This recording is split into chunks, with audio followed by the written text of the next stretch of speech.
En los 5 años de residencia no he sido nunca capaz de determinar con exactitud en qué lugar lejano estaba situado el pequeño dormitorio que me había sido señalado en compañía de otros 18 o 20 escolares. La sala de estudio era la mayor de toda la casa y aún del mundo entero. Al menos yo me lo figuraba así.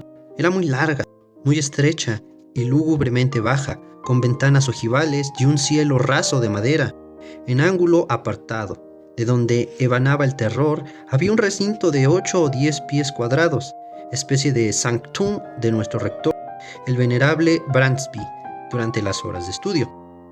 Era de sólida construcción, con una maciza puerta, y antes que intentar abrirla en ausencia del dómine, hubiéramos preferido morir con agonía fuerte y cruel. En los otros dos ángulos había situadas 2 celdas análogas, objetos de una veneración mucho menor, es cierto, pero siempre inspiraban un terror bastante considerable. Era una la cátedra del profesor de humanidades y la otra la del profesor de inglés y matemáticas.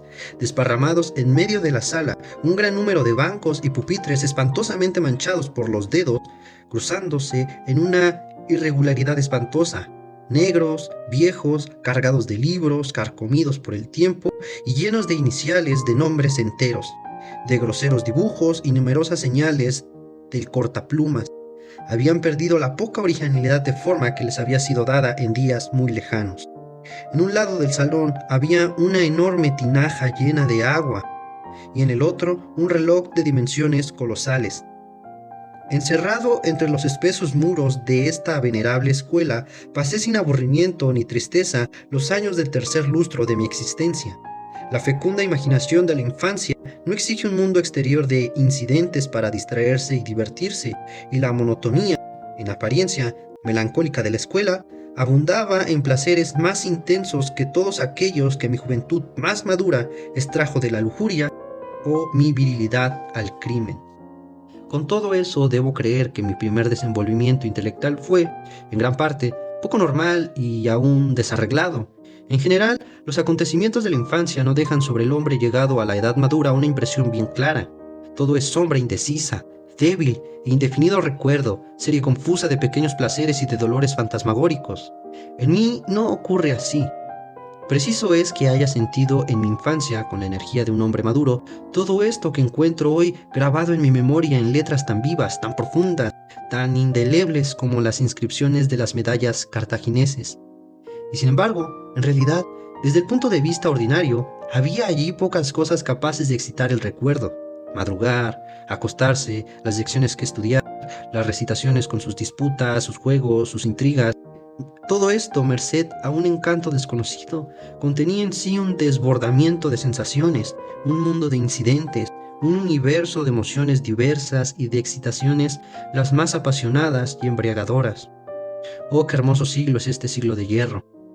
En realidad, mi ardiente naturaleza, entusiasta, imperiosa, bien pronto hizo de mí un carácter sobresaliente entre mis camaradas, y poco a poco, naturalmente, me dio un ascendiente sobre todos los que no eran mayores que yo, sobre todos, menos sobre uno solo. Era este un colegial que, sin que le uniese ningún parentesco conmigo, llevaba el mismo nombre de bautismo y el mismo apellido de familia, circunstancia poco notable en sí, porque el mío, a pesar de la nobleza de mi origen, era uno de esos apellidos vulgares que parecen ser desde tiempo inmemorial, por derecho de prescripción, propiedad común del vulgo.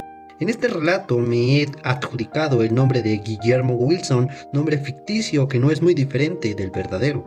Mi tocayo solo entre los que, según la jerga escolar, componían nuestra clase, se permitía rivalizar conmigo en los estudios, en los juegos y en las disputas que ocurrían durante el recreo. Rehusado creer ciegamente mis afirmaciones y someterse a mi voluntad, en una palabra, oponerse a mi dictadura en todos los casos posibles.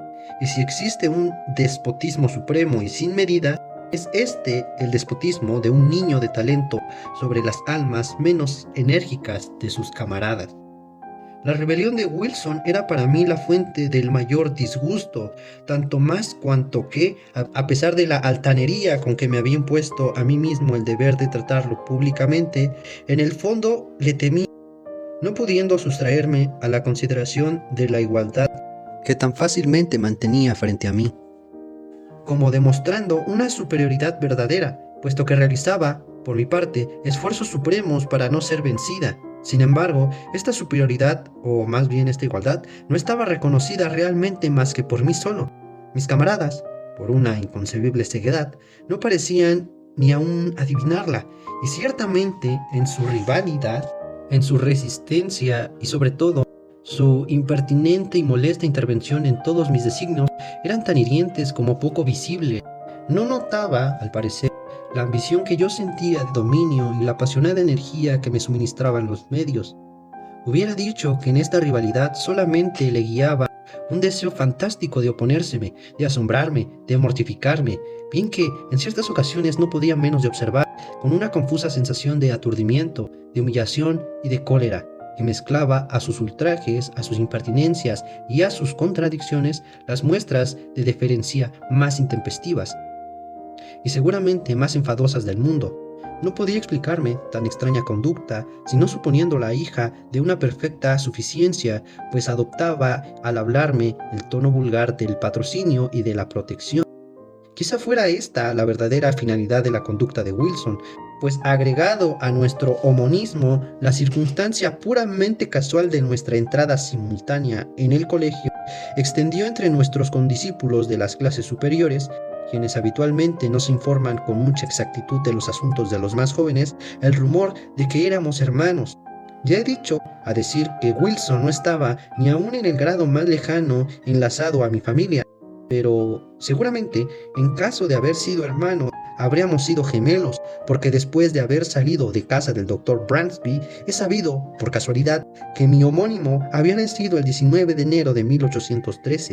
Y esta es una condición bastante notable, porque ese día fue precisamente mi nacimiento. Extraño puede parecer que, a despecho de la continua zozobra que me causaba la rivalidad de Wilson y su insoportable espíritu de contradicción, no llegase a odiarlo mortalmente.